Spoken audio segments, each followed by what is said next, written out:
Selamat pagi buat kita semua. Kita mengucap syukur kepada Tuhan Yesus Bapa kita karena pagi ini kita dalam keadaan sehat dibangunkan. Terima kasih untuk berkat kesehatan yang tidak bisa dibeli dengan apapun. Dan terpujilah namamu ya Bapa hari ini sampai selama-lamanya. Amin.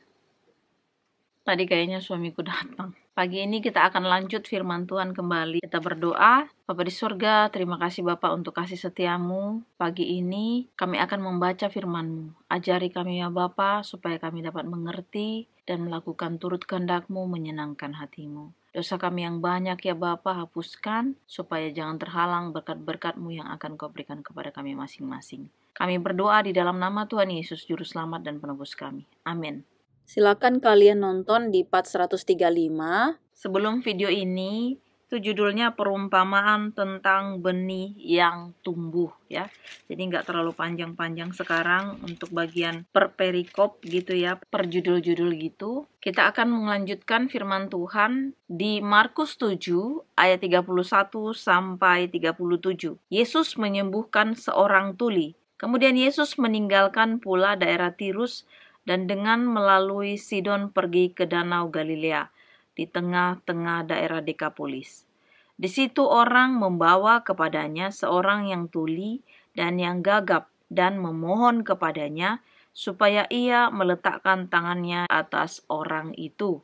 Dan sudah Yesus memisahkan dia dari orang banyak sehingga mereka sendirian, ia memasukkan jarinya ke telinga orang itu. Lalu ia meludah dan meraba lidah orang itu. Kemudian sambil menengadah ke langit, Yesus menarik nafas dan berkata kepadanya, "Ephata," artinya terbukalah. Maka terbukalah telinga orang itu, dan seketika itu terlepas pulalah pengikat lidahnya. Lalu ia berkata-kata dengan baik. Yesus berpesan kepada orang-orang yang ada di situ supaya jangan menceritakannya kepada siapapun juga. Tetapi makin dilarangnya mereka, makin luas mereka memberitakannya. Mereka takjub dan tercengang dan berkata, "Ia menjadikan segala-galanya baik. Yang tuli dijadikannya mendengar, yang bisu dijadikannya berkata-kata." Jadi kalau mau kita pikir-pikirkan lagi ya tentang firman Tuhan yang sesudah-sesudah ini, pasti di kitab lain juga Tuhan Yesus telah menyembuhkan orang yang bisu, bahkan yang sudah kerasukan. Dan ini katanya dia bisu, kemudian dia juga tuli ya. Jadi double juga penyakitnya. Nah, di sini dikatakan bagaimana Yesus memisahkan orang yang tuli itu. Kan dia dimintain tolong ya sama orang tuli ini ya, sama orang-orang yang ada di situ yang membawa dia supaya dia disembuhkan. Kemudian Yesus memisahkan si orang tuli ini ke ibaratnya ke suatu tempat yang tidak keramaian di situ. Jadi cuma hanya mereka berdua aja. Yesus memasukkan jarinya ke telinga si orang tuli ini. Kemudian dia meludah dan dia meraba lidahnya.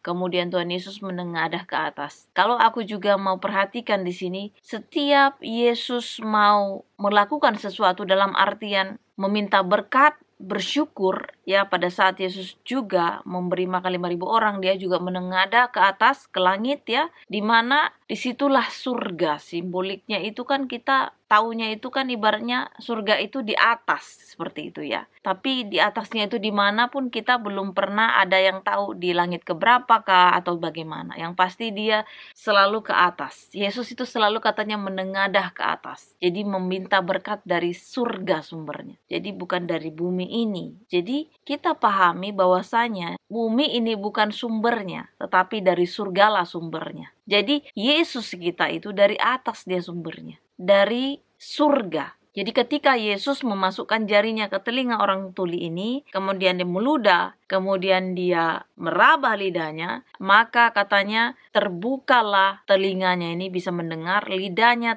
terbuka ikatannya. Jadi seperti kayak ada ikatan juga di telinga dan mulutnya ya. Kalau dokter itu THT, telinga, hidung, tenggorokan. Jadi kan berkaitan ya, telinga, hidung, dan tenggorokan ya.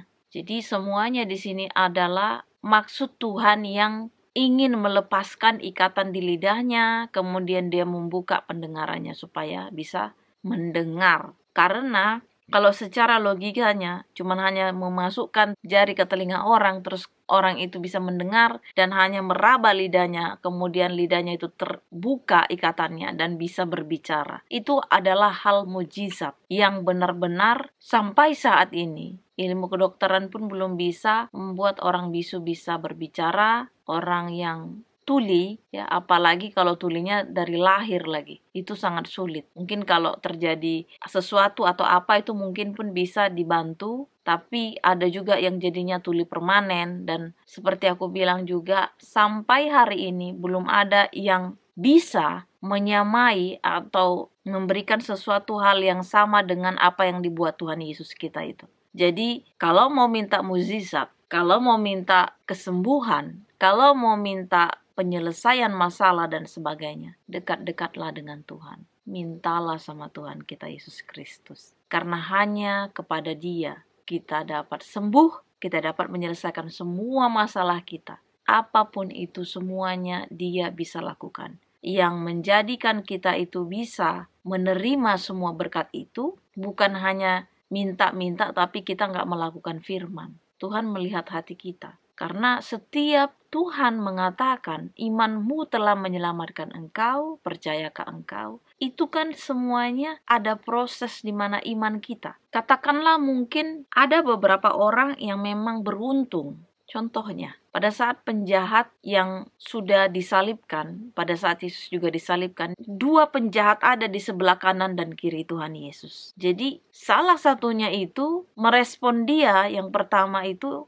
selamatkanlah engkau dan kami. Sementara yang satunya, kau tidak boleh berkata seperti itu. Dia adalah Tuhan, katanya, yang tidak pernah melakukan kejahatan, tapi dia harus disalibkan. Tetapi bagi kita yang kita melakukan kejahatan, kita sudah sepatutnya menerima hukuman ini, tetapi dia tidak. Dan pada saat itu, dia juga mengatakan, ingatlah aku Tuhan pada saat kedatanganmu yang kedua kali. Makanya Tuhan langsung bilang, berbahagialah engkau karena hari ini engkau sudah bersamaku di Taman Firdaus. Pada hari itu loh, sebelum lagi napasnya tercabut, ibaratnya sebelum lagi dia mati. Katanya sudah kamu sudah bersama aku di Taman Firdaus. Sementara respon dari penjahat yang kan sama-sama penjahat samping kanan kiri Tuhan Yesus. Respon yang di sampingnya satu lagi itu, dia malah bilang selamatkanlah dirimu dan kami. Jadi ini bukan masalah dia mau orang baik, dia mau orang jahat. Tetapi di sini masalahnya responmu, respon kita. Karena sebenarnya kalau aku mau bilang zaman-zaman ibaratnya dulu itu, sekarang pun kita sering kan mengatakan itu pilihan, anak pilihan ya. Seseorang yang benar-benar sudah dipilih Tuhan, itu benar-benar dahsyat, responnya juga dahsyat. Tetapi memang setiap orang sebenarnya sudah dipilih Tuhan. Tetapi karena respon masing-masing itu tidak sama, itulah yang membedakan kita diterima atau enggak sama kerajaan surga. Karena dua penjahat itu kan sebenarnya sudah dipilih bertemu dengan Yesus meskipun pada saat mereka disalibkan. Tetapi kenapa yang satunya itu malah bilang, selamatkanlah dirimu dan kami. Dan yang satunya malah bilang, dia tidak bersalah. Harusnya dia tidak dihukum seperti kita. Kemudian dia bilang lagi, Tuhan, jika engkau datang kedua kali, ingatlah aku. Jadi respon kedua orang ini gak sama. Tapi sama-sama sudah dipilih dalam arti sudah ada di situ posisinya. Jadi ada yang orang-orang memang sudah dipilih sama Tuhan, sama Roh Kudus, kemudian dia responnya juga baik, itu sudah pilihan. Tetapi ada yang sebenarnya dia sudah dipilih Tuhan, tetapi dia meresponi Tuhan itu dengan kedagingan, bukan dengan roh yang baik. Dan satu hal juga di sini, aku mau tekankan bahwasanya si orang bisu ini juga pada saat Tuhan Yesus sudah memasukkan jarinya ke telinganya, kemudian merabah lidahnya, kemudian orang itu berbicara, dan pada saat dia juga dibilang di sini, jangan dikasih tahu sama orang, katanya jangan ceritakan. Tetapi karena begitu menggebunya, namanya orang sakit terus disembuhkan ya pasti menggebu dong. Walaupun Tuhan bilang jangan kasih tahu, ya tetap aja dikasih tahu. Karena itulah kesukacitaan, pengucapan syukur dan berterima kasih. Terus terang pasti kita pun kalau yang tadinya nggak bisa ngomong terus bisa ngomong, yang tadinya buta langsung bisa melihat, apa nggak jingkrak-jingkrak kita? Lompat-lompat lah mengucap syukur. Nah begitulah si orang ini juga. Dia mengucap syukur kepada Tuhan karena begitu besar kasihnya, sehingga dia bisa mendengar dan bisa berbicara. Satu hal lagi poinnya. Aku ingatkan seperti yang kemarin aku bilang, pada saat waktu aku kanker itu, begitu banyak treatment ya. Treatment inilah, cek ini, dan aku pun hampir bosan sekali ya pada saat itu. Dan kalau aku baca firman Tuhan ini, bagaimana Tuhan menyembuhkan setiap orang, mau penyakit apapun itu, bahkan yang 12 tahun pendarahan wanita itu hanya memegang jubahnya saja. Bahkan satu hal lagi, di atas semua penyakit itu, orang yang masih hidup itu, masih hidup artinya ya, bahkan Lazarus yang sudah 4 hari dikubur dan dia sudah mati. Artinya sudah nggak ada lagi nyawanya, bahkan sudah membusuk ibaratnya. Tuhan Yesus bisa membangkitkan orang itu hanya dengan berfirman. Dia cuma bilang, Lazarus keluarlah, keluar Lazarus. Kemudian menyembuhkan orang yang buta hanya dengan merabah matanya. Orang yang tuli hanya dengan memasukkan jarinya ke telinganya. Orang yang bisu hanya dengan merabah lidahnya. Dan hanya dengan berfirman banyak penyakit disembuhkan. Bahkan ada orang yang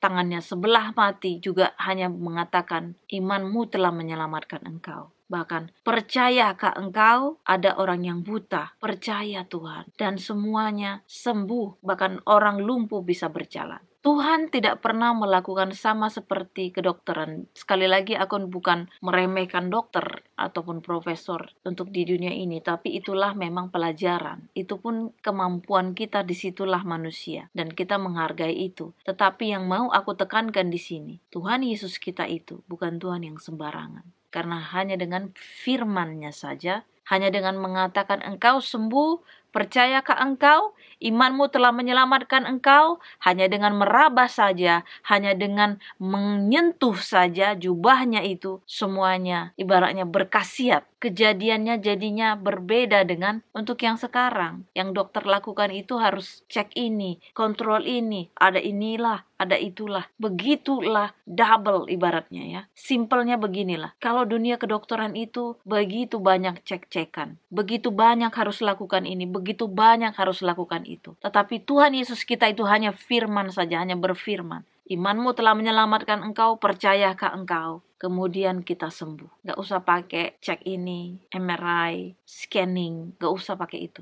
Cuman hanya kita bilang, Tuhan aku mau sembuh. Tuhan bilang imanmu telah menyelamatkan engkau. Jadi bagi kita semua, siapapun di luar sana yang lagi sakit, biarlah kalian percaya kepada Tuhan Yesus. Berdoa padanya sungguh-sungguh. Karena dibilang Tuhan, mintalah maka kamu akan diberi, ketoklah maka pintu akan dibukakan. Karena setiap orang yang meminta diberikan, dan setiap orang yang mengetok akan dibukakan. Jadi itu sudah janji Tuhan. Percayalah bahwasanya penyakit tidak akan bisa membuat kita mati, kata Tuhan. Tetapi intinya memang sudah selesai masanya kita di dunia ini. Jadi penyakit atau usia itu tidak ada yang menggaransi kita mati. Dalam artian bukan itu sebabnya, tetapi memang waktunya. Karena banyak juga orang yang baru lahir sudah mati. Ada orang yang masih muda sudah mati. Padahal ada orang yang udah umurnya sekian belum mati. Jadi semuanya kita di dunia ini sebenarnya kita harus pahami segala sesuatu itu memang sudah ada waktunya. Jadi tinggal tunggu kapan aja, tapi hendaklah kita di sini selama hidup kita. Biarlah apa yang kita lakukan hanya untuk kemuliaan nama Tuhan saja. Karena kita adalah hamba yang tidak berguna, katanya. Sekalipun kita telah melakukan begitu banyak kebaikan, sekalipun kita sudah melakukan begitu banyak menolong orang lain dan sebagainya, tetapi kita tetap aja hamba yang tidak berguna. Kita berguna itu dimampukan Tuhan itu karena kita telah menerima Dia sebagai juru selamat kita. Jadi kita dimampukan Tuhan dari situ. Dan itu cuma-cuma. Ketika kita tidak menerima Dia, padahal Dia sudah mengorbankan dirinya, itu sangat disayangkan. Tetapi kembali lagi semuanya tergantung pada diri kita masing-masing. Respon kita, apakah kita terima apa enggak. Karena Tuhan sudah bayar lunas. Sekarang kita mau menerima apa enggak. Atau bahkan kita menolak, mereject Dia. Dan satu hal, kalau kita reject Dia, setan yang berkuasa atas diri kita. Karena pilihannya ada dua, Tuhan atau setan. Tidak ada di tengah-tengah. Jadi cuman kita ini adalah alat. Jadi kita di luar Tuhan, kita telah melawan Allah, kata Tuhan. Kita telah melawan Tuhan Yesus kita. Jadi jangan sampai terlambat sebelum waktunya tiba, sebelum Tuhan Yesus datang kedua kali. Cepat-cepat bertobat, cepat-cepat minta maaf dan menyesali ya. Pertobatan itu menyesali, memikirkan segala dosa seperti deep thinking ya, atau merimang-rimangi bahasa Bataknya. Kita lihat, kita menyesali apa yang sudah kita lakukan, kemudian kita minta ampun, kita baca firman Tuhan, kita minta tuntunan Roh Kudus, dan kita lakukan firman Tuhan. Dan jangan mengulang dosa yang telah kita lakukan lagi. Jadi kita hanya menyenangkan hati Tuhan saja selama hidup kita, sampai kedatangan Tuhan Yesus yang 2 kali. Inilah doa dan harapan kita berdoa. Terima kasih ya Bapa, puji dan syukur anak-Mu panjatkan pada pagi ini. Begitu besar kasih-Mu ya Bapa terhadap kami. Berkat kesehatan yang tidak bisa dibeli apapun Bapa, selalu Engkau berikan kepada kami. Kami mengucap syukur ya Bapa untuk berkat kesehatan itu. Terima kasih Bapa, karena kami tahu Engkau adalah Tuhan yang baik. Engkau adalah yang Bapa yang baik. Engkau mampu menyembuhkan kami Bapa, hanya dengan firman-Mu. Kalau mau lihat sekarang kita ke dokter saja pun belum tentu sembuh. Tetapi kasih karunia-Mu Bapa, itulah yang menyelamatkan kami. Terima kasih Bapa, terima kasih. Terima kasih. Dosa kami yang banyak Bapa hapuskan supaya jangan terhalang berkat-Mu yang akan Engkau berikan kepada kami masing-masing. Terpujilah nama-Mu Bapa hari ini sampai selama-lamanya. Anak-Mu berdoa Bapa untuk orang-orang di luar sana yang sedang sakit, Engkau sembuhkan mereka. Yang sedang mencari pekerjaan Bapa, Engkau bantu mereka supaya menemukan pekerjaan. Engkau berkati juga Bapa orang-orang yang dalam masalah apapun masalah mereka. Turut campur tanganlah Engkau Bapa dalam menyelesaikan masalah-masalah mereka. Terpujilah nama-Mu ya Bapa hari ini sampai selama-lamanya Bapa. Tak berkesudahan kasih setiamu kepada kami. Kami berdoa di dalam nama Tuhan Yesus, Juru Selamat dan Penebus dosa-dosa kami. Amin. Terima kasih sudah menonton video ini. Jangan lupa like, subscribe, dan share. Kalau kalian punya komen, silakan di komen. Tuhan Yesus memberkati. Amin.